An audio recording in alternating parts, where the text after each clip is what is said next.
say 6, 7 years old. No joke. We grew up in the hood, it's in the projects, and there was no outlet for a lot of these kids. But my teacher started noticing that my art, like abstract and whatever I did art-wise. Terry, it's jumping from year to year. Thank you. It's all good, Terry. You got this. It's gonna be all right. So yeah, we're good to go. It says it's that box over there, but you're good. Don't worry about it. Okay. Don't let it distract you too much. Right. Well, good. All right. So when you grow up in the projects, there's literally there's no outlet. Right. So they put me in this after school program in Henry Street Settlement, and they would teach kids and just enhance their craft and teach them to and I did everything from music to abstract art and all of that, and my art always made. My mother told me it made Hall of Fame for kids. I yet to see it. Okay, but she was like, you no son, you did it. Like it's there. You better go look at it. And it was, apparently I made this whole city out of toilet paper rolls.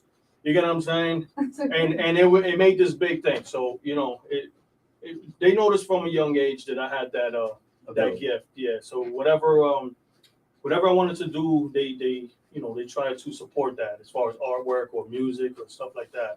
Right. So fabrication, it's in the genes, man.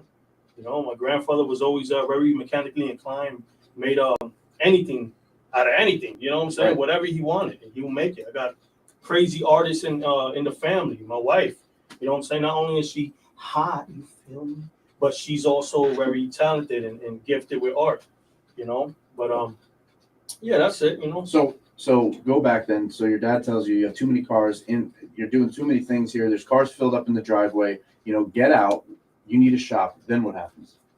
And I started looking for a shop, and I partnered up with this dude. It was, I took half his shop on Henry Street, and it started from there, and I've been going hard ever since. You know what I'm saying? So you have your own shop, and so what are you doing in that shop day to day? Like, what are you doing most of the time? Man, I'm trying to keep this the PG version. You feel me? Listen, it was a good time. It was a good time. No cursing. I hear you on that, man. So listen, cars got me off the street pretty much. You know what I'm saying? My skills and my talents got me off the street where I didn't have to hustle no more, and I had the cars to fall back on. And it was you had a rough life. No, I had a lot of love, but it was very humbling at some points. You know what I'm saying? But my skills were kept me alive and kept me focused on what I needed to do. Right. So I'm starting in this shop. I mean, we're doing everything from custom car audio. I'm lowering cars. You name it, I was doing it. So car conversions. I would take an Astro van and put the Cadillac front end on there. Just cutting cars in half. Cutting the roofs off, like different crazy projects. You couldn't really inspect it after that, but it was cool though to have that. It started off with a Geo Prism, it was a 95 Geo Prism. Right.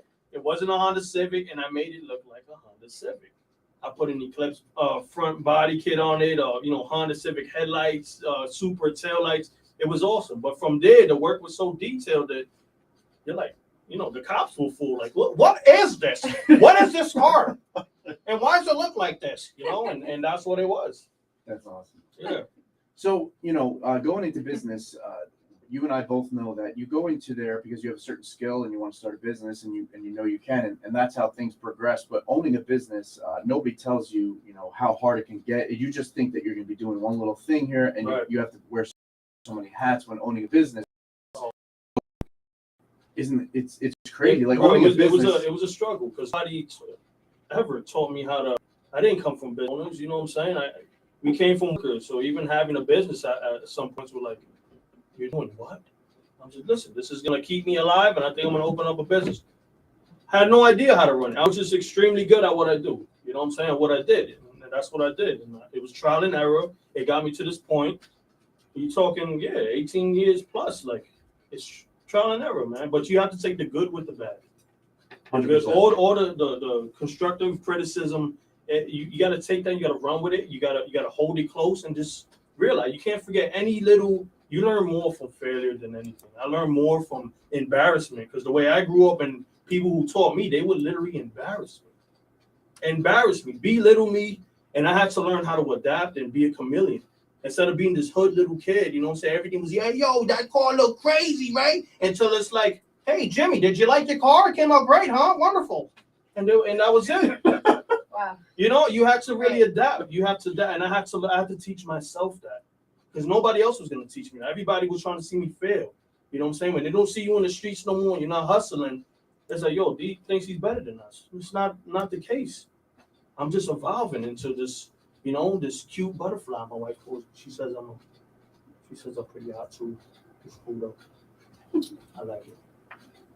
So how many kids you have now? I got 3 kids and a hot wife. You. But yeah, 3 kids and a hot wife, man. Wifey changed my life. My kids keep me going. Have no choice but to just keep it moving, no matter how I feel, and that is a big fact. No matter how I feel, those kids. I look at those kids and I look at my wife. Because remember, you open up a business. This is a path you're taking, and you have to just stay focused. It's not a. I don't know when my next dollar's coming in. I don't know when anything. You just got to keep it moving, no matter how you feel, what it is. You know what I'm saying? And that's it. You got to have a little bit of money on the side just in case a rainy day, and it rains a lot. And that's it. Right. So when you first started this, your focus was totally different than what it is now with the family. So what inspired you in the beginning to start it? Was it just because you were good at it, or?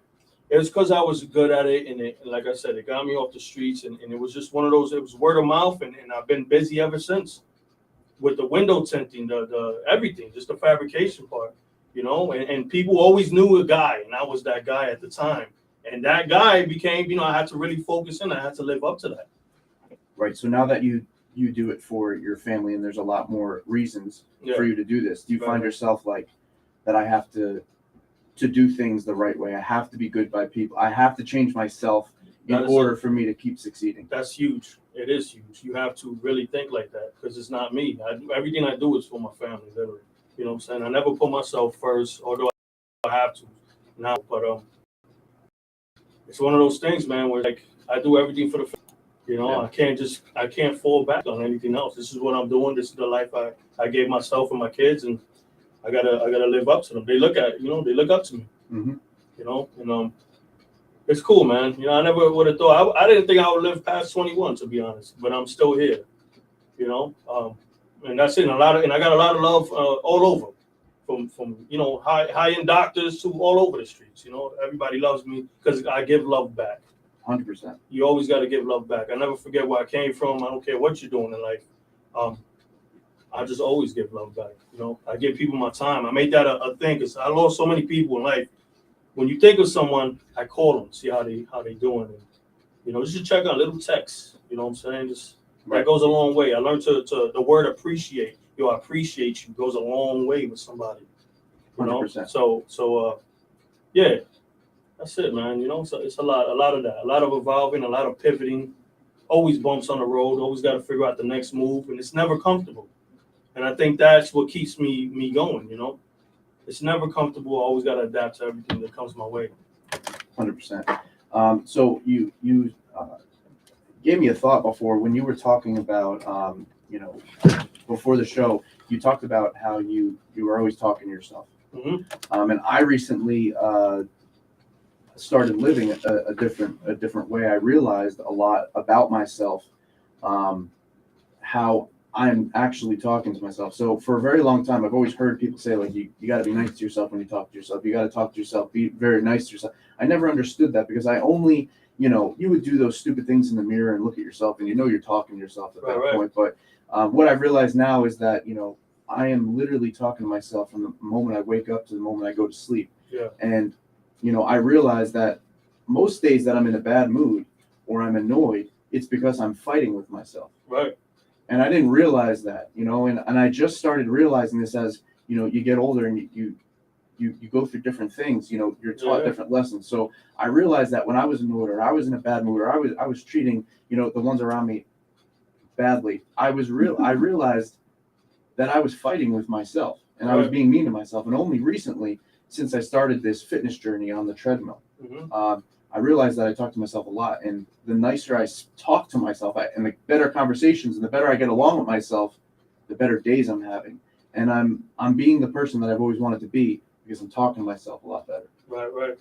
Listen, man, if my mind could punch me in the face, I'm sure it would have did that a lot of. Right. Listen, dude, I'm cursing myself out, man. There's times, man, that I'm hating myself, for the choices that I make, and because my life isn't easy, man. It's not easy, and it's and then to come home and deal with the kids and be a husband, it's a lot, man. But I've learned how to. If I don't talk to myself in my mind before it comes out my mouth, you're just vomiting negativity. You know what I'm saying? And sometimes I'm trying to control that, and my wife is literally like, she has to deal with it because they always deal with the hard. So I give you props. Listen, we're not easy. No. When you're with people that are hustling, and it's not an easy lifestyle, man. You know what I'm saying?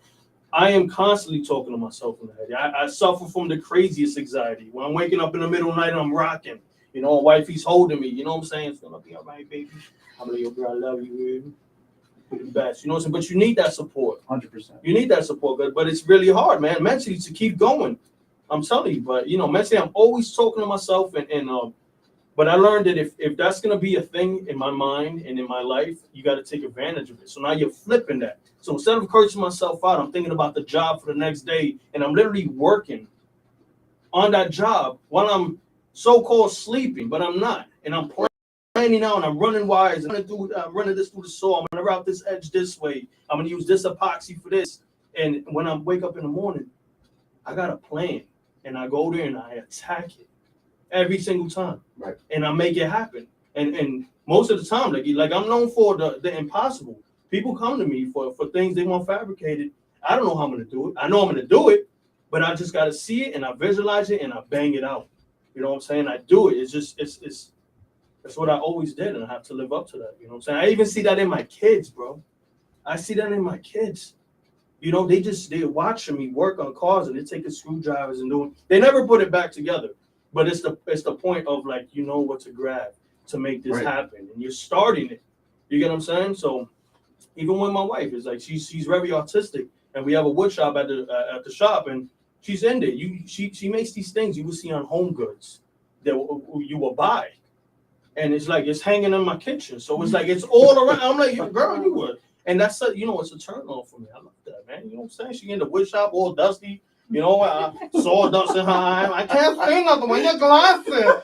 I'm like, yeah, girl, that's right, man. But I'm like, it's amazing to see the skill set just spill over to the youngins and my wife, and they're doing what they got to do. But yeah, and they work with you a lot. They're always there, man. They're always there. I think all their first steps were in the shop. Yeah. Wifey always there in the shop and with me supporting. She hates cleaning, but I can never keep the top of my toolbox clean, bro. It's like it just won't happen. You can't even pay me to keep the top of my toolbox clean. And she's I can't stand the stupid toolbox. Sorry, baby. You know what I'm saying? All I do is clean. I pick up your socks and all that. I'm sorry. Nobody likes to clean. I hear you, man. It's a lot to clean. I couldn't do what she does. I give her props. She's amazing. Sometimes I put myself because a lot of times we think of it our angle, our perspective. Right. If we put ourselves in our wife's perspective a little bit of how I honestly don't know sometimes how they do it, and having a strong woman and picking the right person to be with through all of this hustle is super important. And I think that's a key to it. That is a key. When I first met my wife, I was like, you are the one. You were coming with me. Put your clothes in the van. You're going to PA. She came from the Bronx. You know what I'm saying? So she's in the boogie down, man. I met her and I was like, yo, you are the one. She's like, how you know, stupid? I was like, listen, you are the one. I'm marrying you. And I'm telling you, probably 3 months we got married. We married 12 years. And, that's it. I don't need nobody else. When you know, you know. When you know, you know. And that's a fact. She had no idea. She had no clue, and I was so certain that it was going down. I'm like, listen, you're gonna love me forever, okay? And at the time, I had a yellow van. It looked like every van in the Bronx in the corner that sold watermelon, and and that was it. So I had people coming up to us and they yo, papi, let me get a mango, And she was like, oh my God, you're not embarrassed? I said, baby, I'm hustling right now, girl. This is what I do, okay? So you're gonna have to deal with this for a little bit. You're gonna have to deal with it for a little bit, but we're gonna make it out of this, all right? But she's a ride or die, man, and it's important to have that. And there's no one that is there from the beginning like I'm that. telling you, man. That means she's there so sanding bumpers when I was into body work. She's there, sanding the wood balls. not really pause on that, right? No, that's it doesn't matter. But yeah, she's there, man. She's there, just rocking with me. Yo, baby, pass me the screwdriver. Which one? The one with the star? The one with the 5? I'm like, man, just pass me anything. You know, I'll make it work. I'll make it work. Oh my God, that's awesome. Oh. Yeah, shit. What about you, Diane? How you feeling about this? About what part? What's on your mental? About the hustle hour and senior man working so much. I see you guys are both working. I follow you both on this, and it's inspirational. Regular. It's the usual. It's the regular, right? Yeah. Listen, this life is regular to us, but a lot of people will give up. There's a lot of people that once you hit that first obstacle that's huge, they're giving up and they're going back to the regular job. Right. Some people can't handle it. You know what I'm saying? They say, did you ever work a regular job? Dude, I had 4 real jobs, okay, and I have left every single one of them. Wait, you know, I make my paycheck in the weekend. I don't need to deal with that. I'm like, it just, you know, it's not to be cocky, but I have too much skill and too much talent. I put too much time of my life. When you give somebody your time, you're giving them a piece of your life. You understand? That's why appreciation to me is huge. If I give you my time and you don't appreciate that, that's a piece of my life. You get what I'm saying? That I'm giving 100%. You. And that drives me crazy that some people don't understand that. And with business, I put some customers first before me, and I go above and beyond. And some people have the nerve to be like, well, you know, you just know how they are. I don't even want to get into it because I'm going to end up cursing. And I can't do the nerve. The nerve. You get what I'm saying? Like the nerve. Like I just did this, and this. Nerve. And you got the nerve to say this. You get what I'm saying? But you know what? With a smile on my face, okay? When my anxiety kicking at a high level, I'm like this. My mind. You know what I'm saying? Like crazy. My mind is like, I want to punch them. But that's what happens when both fingers, nostrils, and follow me to the exit. You feel me? That's what I want to do. But it's just one of those things, man. And you just got to you got to control yourself. My wife is like, you got so much patience with them, but you can't deal with me. I'm like, baby, I'm sorry, man, but I can't do what she says that all the time. I can't say what I want to say to, you know. I tell them now, say whatever you want to them out there. Just do it now. Yeah, I hear you on that. Yeah, I've learned no is starting to come around as an answer for some people. I have to just say no, you know, because I'm only one person. It's not, and a huge thing is finding that team, man. Right. Finding that team without a team, you can't go nowhere. You're stuck. You know, I was reading the book. I keep going over here to the desk like there's buttons, right? You know, I don't know, just my comfort area right here. You know, I like it. So it's like having a team it gives you that freedom to move on to other things. I was reading the book of Rich Dad, Poor Dad, and everybody read that book, but it's a definitely go-to. I gave myself a job, and I have to just live with that job until I could evolve into find. You're never gonna find another you. I'm never gonna find another you. I put so much pride into everything I do that it's like how do you even mimic that? So what we've learned through our experience is we went through a similar situation as, you know, because we were always getting mad at everybody on our team because they weren't doing it like us. Mm-hmm. And then you know, I met someone super successful and they said they're never going to do it like you, right? But they're going to do it like them. Mm-hmm. And that was the answer, you know. And you have to let people do it like them because we let ourselves do it our way. Right. So why can't we let them do it their way? You know, okay. And that means you have to have a big team. You have to have a big team. Yeah, you know what I'm saying? You have to have a big team because not everybody's gonna do the same thing. You're gonna do it different. 100%. But you can still get the job done with a collective amount. That's what a team is. Right. Everybody has to be good at something. And I got another thing of advice: hire what you don't want to do. Mm-hmm. So you hire what you don't want to do, and you make sure that person is really good at that. Yeah. So they love to do it, and then you hire that person. And that's how you are building a team. So we've taken that approach, and we have one of the best teams we've ever had right now in our company by taking that approach. Right. You know what I mean? No, I definitely see that. Two different businesses, you know what I'm saying? It's really hard to, not saying not belittling what you got going on, but it's hard to find another artist. And you know what I'm saying? What I'm doing is it's an art, and you have to care about it. You know, you're dealing with people's brand new cars. You know what I'm saying? I'll never forget the day I tinted your car. What did you call me back? You're like, dude, what are these stains in the back? But that was me trying to put a team together that I could trust as far as a detail person. Yeah, but DJ, an artist is never going to let somebody paint their art. No, I hear you on that.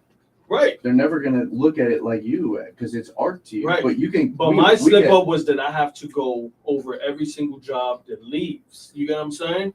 Yeah, but you can get a fabricator. We can get fabricators to build a house. We can get fabricators to do what you tell them to do and build certain things with certain measurements. And we could get people to do that. That's not, you're not inventing something. No, you're not. But you got to be in that you got to be in that part of your life where you could do that. You get what I'm saying? Right now, I'm like, I can't afford to do. Right. I can't afford to do nothing. I have to literally stay within my means. And live. That's a huge thing. Live within your means. I don't drive nothing fancy. 100%. Everything I have is a tool. It's gonna make me money. Yes. You know what I'm saying? I'm not into Jordans. I'm not into. I am a straight up hustler when it comes to the business. You know what I'm saying? So I do everything myself, and I guess that's why I have a hard time just, bro. One bad thing, and it could ruin your reputation. 100%. It takes one bad screw up that will literally, like I used screwed up instead of the other word. That was a lot. I thought about that before I said it. Learned it from my wife. Okay. But so yeah, it's one of those things. It's like I can't afford any setbacks in my life. That's why I'm always hustling. I'm always moving forward. Like I don't depend on anybody. I may ask questions and do, but I'm gonna figure out a way to do it myself. Save that money because it goes to something else. You know what I'm saying? It's a lot, man. When you have kids, bro, you go. You know, I go from drugs and guns to baby bottles and diapers. You know what I'm saying? You know what kind of movie? It's a reality too. Listen, Right, that's a reality it's real, TV man. show. It's real. And now it's like my daughter's asking all these questions. Dad, what were you before? I was a hustler, and I'm still hustling, and I hustle this way. Right. The way you see Right. me hustling, you know what I'm saying? Never know the other way, but it's like this is what I do. I'm a hustler. No matter what it is, you're gonna put food on the table. Right. You know what I'm saying? And make it happen. I remember young. Started the business, man. I had the two kids at the time, and I had one business card on me. It was snowing. All right, I needed money to just put food on the table. Okay, I didn't make nothing that night, so it was ramen noodles, but it was okay. It's all good with a little mac and cheese. You know what I'm saying? Right. So I gave my business card, my last one, to a dude in the Benz, and he literally took that card in front of me and he threw it on the floor in front of me. It was because of my appearance. I'm already feeling down. My anxiety is already through the roof. Right. And I'm trying to, you know what I'm saying? Because if he said, you know what, if you did it right, can you do it now? I would have did it right there and then for $150. You get what I'm saying? Right. I would have did it. I would have banged it out. He would have loved it and moved on to the next one. But instead, he took that card and he threw it on the floor. I will never forget that day. I picked that same card up and I gave it to somebody else. The next day, he came to the shop. I did his 2 front windows. He came back couple of months later, and we did a $2,500, $3,000 system in his car. You know what I'm saying? For not many people. Literally, like I felt like crying. Okay, jumping out my skin. The things I wanted to do to the dude, you know, you can't because I have too much to lose now. Right. I picked that card up and I gave it to that dude. He came back. You know what I'm saying? I think it was the next day, and 2 front windows. You know what I'm saying? I paid whatever little things. Like what could you pay nowadays for $100? You know, $100 is like $50 nowadays.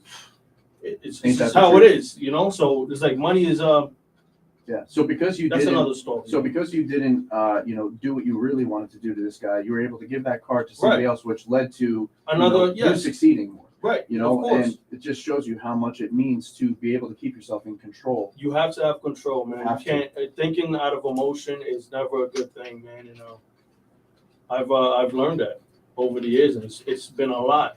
You can never think. You can't do anything out of it. Well, they say the people who can deal with the most people are the ones who make the most money in the world. Right. You know, because you have to know how to deal with different personalities and different kind of. You gotta adapt. You gotta definitely be a chameleon. I remember almost hitting the dude. Remember that I was sitting with you and we went to this dude kept talking. He kept talking. We just came back from some restaurant thing where the restaurant was closing it. And the auction. Yeah, the auction. You were buying on, and we came back and this dude's just talking my ear off. I remember. And he's drunk and he's spitting. And I'm like, my man, I don't care about nothing you saying right now. I got a steak in front of me, bro. I'm about to eat this. You know what I'm saying? And he looked so shocked. And then he started turning up because he was embarrassed. But Right. I gave him enough of my time. Right. I'm like, dude, you're talking about trolleys right now. I'm hungry, man. I want to eat. I'm about to pass out, dog. You know what I'm saying? And then we're let in, and my boy knows that it was with me. He's like, dude, you're like a tame lion. You're a tame lion, dude. I see you do some crazy. You're a tame lion. I'm like, I got kids. Right. Once you throwing out sperm out there, you know what I'm saying? You got to really focus on what you're doing. Right. You know, so that's a real thing right there. That's a fact. Remember that saying? It's gonna be on one of these right here. You know what I'm saying? Fortune cookie. That's awesome. So, you brought your media guy. I'm sorry, I forgot his name. This is Manny. Manny. Oh yeah, Manny. So he's been filming you. He's been filming me and my partner. Yeah, when big things. We got a lot of. It's at a pivot point in the business where I'm branching off into design companies because I get that all the time. People always asking me for decals and I'm wrapping this and that and it just made sense. So my partner, he has a media company. He's a crazy good graphic designer. You know what I'm saying? That's so awesome. He always called me all these years to hang this or do this or fabricate this, and so you talking? We've been in the same hustle for Right. all these years, just like parallel, literally. Yeah. And it just made sense to just team up. And let's do this, man. I'm an installer. I'm a fabricator, bro. Everything you're trying to do, I offer. You know what I'm saying? Right. And we've been killing it, man. We got big things coming, and it's gonna be good, man. The summer's gonna be different. I'm trying to get out the car audio and make just bigger money, man. I'm trying to make it. I don't want to be a millionaire, or maybe I do. I'm still trying to figure it out. But it's gonna be at that point where I'm gonna be comfortable. That's where we awesome. could get a team together and figure that out. And knowing you, it will be a success. And this is loud. Yeah, I did. It's all good though. Just in the one ear though. Just a little one. Yeah. That's awesome. So yeah, I think this was a great show. It was different. Listen, it's a pleasure to be here. I always watched it. I was like, man, it'd be cool to just talk. Yeah. You can't talk about this stuff to a lot of people. No, you There's can't. a lot of young-minded, little-minded people, man. You know what I'm saying? They don't see the bigger picture. But when you can talk business with people that you appreciate, I appreciate you guys big time. Same. I always follow you guys, and I see the hustle. And it's real. The hustle is real. That's for sure. For real. It is. It's never giving up. So. Never giving up.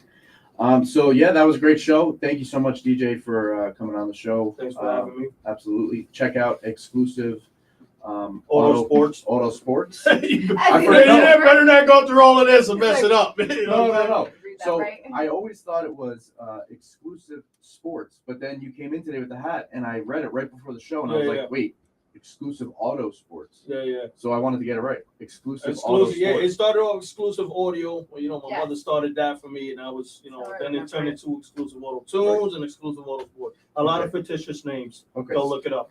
So I'm not the only one. So I wasn't wrong. So anyways, it's a pleasure having you on, and you are the guy for me. How you talked about, like, you got a guy. I got a guy, and it's always you. I appreciate that. And it's always you. Yeah, I send definitely. everybody to you, and I will always continue. So thank you so much.